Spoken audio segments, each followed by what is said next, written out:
आप पांचों टाइम नमाज पढ़ने जा रहे हैं, माँ पांचों टाइम नमाज पढ़ रही है, मगर अपने बच्चे को कभी नहीं बोलते, अपनी बच्ची को कभी नहीं बोलते कि बेटी तू भी नमाज पढ़ा कर।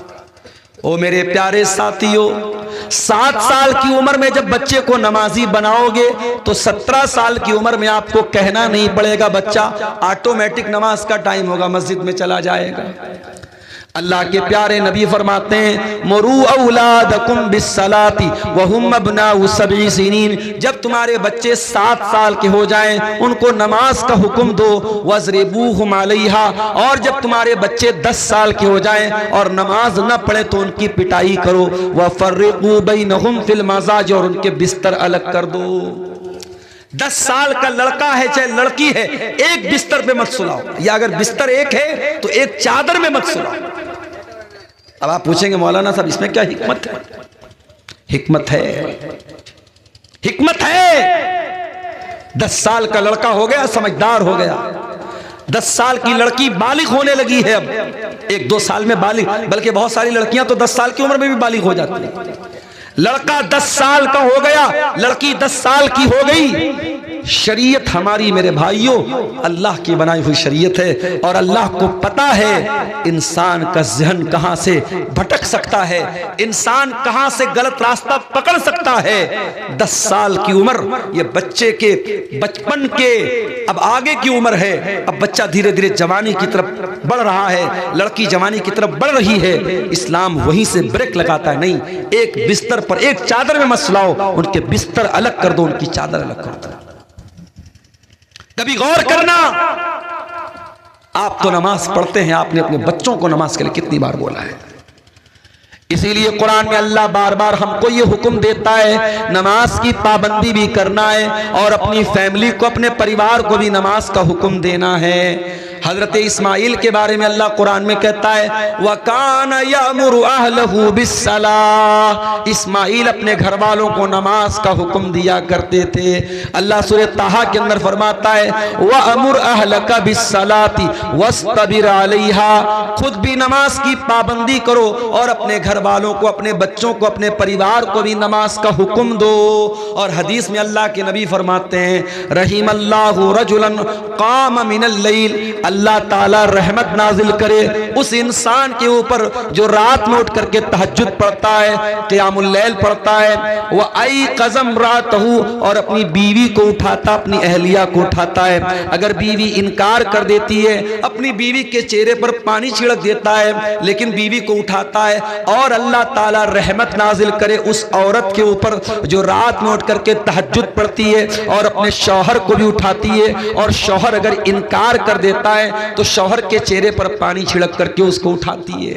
परिवार हो तो ऐसा हो, जोड़ी हो तो ऐसी हो, फैमिली हो तो ऐसी हो कि मर्द और औरत, मियां और बीवी, पति और पत्नी एक दूसरे के दीन के सिलसिले में मददगार बने, एक दूसरे के दीन की मदद करें। अगर बाप से गलती हो रही है तो बेटा अपने बाप को होशियार करे, बेटा गलती कर रहा है तो बाप अपने बेटे को डांटे। परिवार ऐसा होना चाहिए मेरे भाई। हजरत उमर बिन अब्दुल अजीज को देखो, कौन है ये जब खलीफा होते हैं, इनके पहले के जो लोग थे उन्होंने अवाम के साथ बहुत जुल्म किया था, बहुत मजलूमों का हक मारा था। उमर बिन अब्दुल अजीज खलीफा होते हैं, अब उनके सर के ऊपर ये जिम्मेदारी आ जाती है कि जितने लोगों के साथ अत्याचार हुआ है, जुल्म हुआ है, हक मारा गया है, उनका हक उनको दिला दें, किसी पर अन्याय न होने दें, किसी पर अत्याचार न होने दें। खलीफा का इंतकाल हुआ, हजरत उमर बिन अब्दुल अजीज के हाथों में चार्ज आया, पूरी रात गुजर गई, लिखा पढ़ी भी करनी है, फॉर्मेलिटी भी है, सारे लोगों को जिम्मेदारी भी देना है, पूरी रात हो गई, फजर की अजान हो गई। हजरत उमर बिन अब्दुल अजीज फजर की नमाज पढ़ने के बाद अपने कमरे में आते हैं और बिस्तर पर लेटने जाने लगते हैं। उनका बेटा अब्दुल मलिक आता है, 17 साल का जवान बेटा है, आकर के कहता, अब्बा जान, अय अब्बा जान, अय अमीरुल मोमिनीन, क्या करने जा रहे हैं? कहा बेटा आराम करने जा रहा हूँ, सुस्ताने जा रहा हूँ, रात भर का जगा हूँ, बहुत मेहनत पड़ी है, बहुत काम पड़ा है। अब तेरा बाप आराम करने जा रहा है, सुस्ताने जा रहा है, अब ज़ोहर तक सो जाऊँगा और ज़ोहर की अजान होगी, उठूँगा, नमाज़ पढ़ूँगा, उसके बाद अपने काम पे लग जाऊँगा। बेटा कहता है अब्बा जान, क्या आप इस बात की गारंटी ले सकते हैं कि ज़ोहर की नमाज तक आप जिंदा रहेंगे, आपकी सांस चलती रहेगी, आपका दिल धड़कता रहेगा, क्या आप इस बात की गारंटी ले सकते हैं? कहा नहीं मेरे बेटे, ज़ोहर तक तो छोड़ दो, एक पल की गारंटी नहीं ले सकता, एक मिनट की गारंटी कोई नहीं ले सकता। उन्होंने कहा बेटा मैं गारंटी तो नहीं ले सकता। कहा अब्बा जान, कल तक आप अब्बा जान थे, आज मेरे अब्बा जान होने के साथ साथ आप अमीरुल मोमिनीन भी हैं, आप मुसलमानों के खलीफा भी हैं और बहुत सारे लोगों की नजरें आप पर लगी हुई हैं, बहुत सारे मजलूम हैं, मजबूर हैं, वो इंतजार में कि उमर बिन अब्दुल अजीज आएगा और मेरा हक मुझको दिलाएगा, मेरे साथ जो अन्याय हुआ है, जो नाइंसाफी हुई है, उस नाइंसाफी को खत्म करेगा। अय अब्बा जान, आप बिस्तर पे सोने जा रहे हैं, अल्लाह न करे आपको मौत आ गई और आप अल्लाह को प्यारे हो गए, आप अल्लाह को क्या जवाब देंगे? अल्लाह पूछेगा, अय उमर बिन अब्दुल अजीज, तेरे दौर में, तेरे खलीफा बनने के बाद कितने लोग तेरा इंतजार कर रहे थे और तू आराम से बिस्तर पे सो रहा था, अब्बा जान आप क्या जवाब देंगे? हजरत उमर बिन अब्दुल अजीज की आंखों में आंसू आ गए। कहा है मेरे बच्चे करीब आ जा, बेटे को करीब करके सीने से लगाया, कहा अल्हम्दुलिल्लाहिल्लज़ी अखरज मिन सुल्बी मन युईनुनी अला दीनी। आय अल्लाह तेरा शुक्र है, तूने ऐसा बेटा दिया है जो दीन के मामले में अपने बाप की मदद कर रहा है। ऐ मेरे बच्चे, मैं आराम नहीं करूंगा, मैं बिस्तर छोड़ के जा रहा हूं और जा करके पहले उन मजलूमों को उनका हक दिलाता हूं, जिनके साथ अन्याय हुआ है, अत्याचार हुआ है, नाइंसाफी हुई है, मैं उनको जा करके पहले इंसाफ दिलाता हूं। ये होता है परिवार, ये होती है एक मुसलमान फैमिली। आज माफ कीजिएगा मेरे भाइयों, हम और आप दीनदार तो हैं, मगर फैमिली को दीनदार कैसे बनाएं इसकी चिंता हम और आप नहीं करते। बच्चा 10 साल का हो गया, इस्लाम कहता है बिस्तर अलग कर दो, लड़का हो चाहे लड़की बिस्तर अलग कर दो, नमाज ना पढ़े तो पिटाई करो। लड़की बालिग हो गई, अब रोज़ा उसके ऊपर फ़र्ज हो गया, अब रमज़ान का महीना आए तो माँ को ये नहीं लगना चाहिए अभी तो मेरी बेटी 12 साल की है, अभी तो गर्मी का रोज़ा है, बहुत परेशानी होगी। लड़की बालिग हो गई, लड़का बालिग हो गया, अब नमाज फ़र्ज है उसके ऊपर, अब रोज़ा फ़र्ज है उसके ऊपर, अब उसके ऊपर ये कह करके उम्र बहुत कम है, तरस खाने की ज़रूरत नहीं है। ठीक है, गर्मी ज़्यादा लग रही है, उसको आप कोई इंतज़ाम कीजिए, लेकिन आप अपने बच्चों और बच्चियों को जब बालिग हो जाएं उनको रोज़ा नमाज की पाबंदी करवाइए। और लड़की जब बालिग हो जाए, जब घर से वो निकले तो पाबंदी इस बात की कीजिए कि लड़की पर्दे में निकले, लड़की नकाब में निकले, लड़की बेपर्दा होकर के ना निकले। और आगे बढ़िए, लड़का जवान हो गया, लड़की जवान हो गई, शादी के काबिल हो गए, अब क्या करना है? आपकी लड़की के लिए कोई रिश्ता आया, लड़का अच्छा है, दीनदार है, नेक है, मगर ज्यादा पैसा कमाने वाला नहीं है। आपको क्या लगता है अगर मैं करोड़पति हूं तो मेरा दामाद भी करोड़पति होना चाहिए?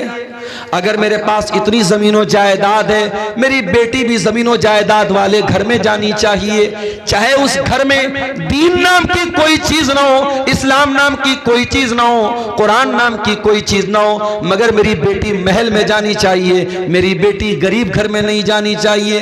कान खोल करके सुन लो मेरे प्यारे साथियों, अगर ये सोच आपकी है तो सोच बदल लो। अल्लाह के प्यारे नबी फरमाते हैं, इज़ा खतब इलैकुम मिम्मन तरदौन दीनहु व खुल्क़हु, जब तुम्हारी लड़की के लिए ऐसा रिश्ता आए, लड़का दीनदार है, लड़का बाखलाक है, फज़व्विजूहु, तो अपनी लड़कियों की शादी ऐसे लड़कों से कर दिया करो।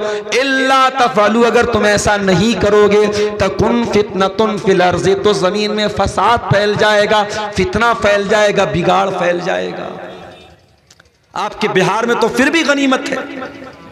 मेरा एक प्रोग्राम हुआ था महाराष्ट्र में, एक जगह पड़ती है आकोट, महाराष्ट्र में एक जगह है आकोट, वहां लड़के लड़कियां 30-30 साल के 35-35 साल के हो गए, शादी नहीं हो रही। क्यों साहब? गवर्नमेंट जॉब होनी चाहिए, सरकारी नौकरी होनी चाहिए। अब सरकारी नौकरी को इतनी आसान तो नहीं है भाई, इतनी आसानी से तो सरकारी नौकरी नहीं मिलने वाली। अब लड़के को सरकारी नौकरी नहीं मिल रही है तो शादी नहीं हो रही। कान खोल करके सुन लो, औलाद के साथ ये जुल्म बंद करो या न्याय बंद करो। औलाद जब शादी के काबिल हो जाए, चाहे लड़का हो चाहे लड़की, उसकी शादी करो और जमीन जायदाद सब यही रह जाएगा। अगर आपने अपने लड़की के लिए दीनदार दामाद नहीं देखा, पैसा देखा, जमीन देखी, जायदाद देखी, कल आपको पछताना पड़ेगा। आपको जमीन तो मिल जाएगी, जायदाद तो मिल जाएगी, मगर आपकी बेटी जब रातों को रोएगी और कहेगी अल्लाह मेरे माँ बाप ने मुझे फंसा दिया इस जालिम के साथ मेरा निकाह करके, उस वक्त आप अल्लाह को क्या जवाब देंगे? ये सोच लेना। दीन को तरजीह दो मेरे भाइयों, और शादी में जल्दी करो, शादी में ताखिर मत करो। अगर आप लड़के की शादी कर रहे हैं, बहू लाना चाहते हैं, कैसी बहू लाएंगे? अल्लाह के प्यारे नबी फरमाते हैं तुनकहुल मरातुल अर्बईन, औरत की शादी होती है तो 4 चीजें औरत के अंदर देखी जाती हैं। लिमालिहा वले हसबिहा वले जमालिहा वले दीनिहा, औरत का पैसा देखा जाता है, औरत की खूबसूरती देखी जाती है, औरत का खानदान देखा जाता है और औरत की दीनदारी देखी जाती है। आपने फरमाया फज़फर बिज़ाति दीन, तुम दीनदार औरत को अपने घर में लेके आ जाओ, कामयाब हो जाओगे। तुम्हारे घर में दीनदार बहू आएगी, रोजा नमाज करने वाली बहू आएगी, पर्दा करने वाली बहू आएगी, दीन सीखने वाली सिखाने वाली बहू आएगी, आपके पूरे घर को दीनदार बना देगी। और आपने खूबसूरती देखी, रुपया पैसा देखा, खानदान देखा और दीनदारी को नहीं देखा, तरीबती यदा का, तो आपके हाथ खाक में मिल जाएंगे, आप बर्बाद हो जाएंगे, मिट्टी में मिल जाएंगे। कामयाब होना है तो दीनदार औरत को मेरे भाइयों बहू बना करके। और आगे बढ़िए, लड़के लड़की की शादी हो गई, पति पत्नी के बंधन में बंध गए। अब इस्लाम क्या कहता है? मियां बीवी का रिश्ता प्राइवेट रिश्ता है और प्राइवेट को प्राइवेसी में रखा जाए। मियां बीवी अपनी सीक्रेट बात किसी को ना बताएं, ये भी बड़ा चलता है। बाज लड़के शादी के अगले दिन उनके दोस्त लोग पूछते बताओ क्या क्या हुआ, लड़कियों से उनकी सहेलियां पूछती हैं और फिर वो सारी बातें बड़े मजे ले लेके बयान करती है। हराम है ये चीज मेरे भाई, अल्लाह के नबी ने सख्ती से मना किया है। मियां बीवी का रिश्ता बहुत ही प्राइवेट रिश्ता है, इस रिश्ते की बातें बेडरूम के बाहर नहीं जानी चाहिए। इसीलिए अल्लाह ताला कुरान में कहता है हुन्ना लिबासुल लकुम व अंतुम लिबासुल लहुन्ना, तुम अपनी बीवियों के लिए लिबास हो, तुम्हारी बीवियां तुम्हारे लिए लिबास हैं। लिबास जो होता है ना, एक तो लिबास ऊपर से इंसान पहनता है और एक लिबास वो होता है जो इंसान की बॉडी के साथ अटैच होता है। इंसान बनियाइन पहने हुए है, अब बनियाइन एक प्राइवेट चीज है, तो अल्लाह ताला ने कहा कि मियां बीवी एक दूसरे के लिए लिबास है। अब लिबास में प्राइवेसी भी आ गई और लिबास में खूबसूरती भी आ गई, यानी शौहर की जिंदगी में बीवी खूबसूरती बन के आती है, बीवी की जिंदगी में शौहर खूबसूरती बन के आता है और दोनों एक दूसरे के लिए प्राइवेसी होते हैं, एक दूसरे का राज बन जाते हैं, एक दूसरे के राज की हिफाजत करते हैं। और आगे बढ़िए, शादी हो गई, जिंदगी की गाड़ी आगे बढ़ रही है। अब ऐसा तो नहीं है कि शौहर की हर बात बीवी को अच्छी लगेगी, बीवी की हर बात शौहर को अच्छी लगेगी। कभी तो झगड़ा होगा, कभी तो मसला होगा। कुरान कहता है अगर कभी मसला हो जाए फ़इज़ूहुन्ना